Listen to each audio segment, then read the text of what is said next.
जहिले उठे पनि एउटै दिन फिल हुन्छ जाँगर त अल्छी जिउमा थोपो पनि छैन अनि सुत्न पनि मन लाग्दैन के भयो गाइस बिहान उठ्यो भने होइन हेर्दा मुख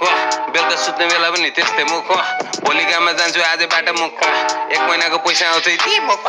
उठे जिउ दुख्छ खायो के पस्दैन छेउमा आएर बोलो भने दिमाग नै तात्तिन्छ जाग पनि बसेपछि हत्तपत्त उठ्दैन अनि बसेको ठाउँबाट उठ्नु पर्यो भने गल्छमा खोक्रो स्टामिना भित्रबाट भाग्नु पर्यो भने छैन मुटुबाट आस धुवाको बाडी बिहान गएर फुक्सोतिर बास सानोमा त उल्टी सुल्टी चरा पनि छाप्पै हुन पनि माछाले 30 वर्ष हानिसक्यो अब अर्को 30 हाने भने सिधै 60 बाँकी रह्यो 20 तर 80 मै त जाँदिन म 95 घरमा बियर खाँदा खाँदै मर्छु भरे हिँड्दा भोलि मलाई गाडी ल्याएर हान्नु अरे एक्कासी ब्ल्याङ गल्ती पनि आफ्नै आन्द्रा भुडी बाहिर दुईटा आँखा पनि छैन दाइको टाउको एकातिर तर खुट्टा अझै लात हान्दै के हुन्छ होला क्या मरेपछि हामी बसेर म सोच्यो भने माछाले ठिस हुन्छ यस्तै कुराहरूले राति सुत्नै गाह्रो लाग्छ 10 किलो हिरा भेटे सबै कुरा ठिक हुन्छ डाँडा गाडा एउटा सानो घर ठुलो बगैँचा वाल चारैतिर माथि गन वरिपरि सिक्युरिटी सिस्टम हुने अन्डरग्राउन्ड टनल एनिमीलाई देख्यो भने परेबाट गोली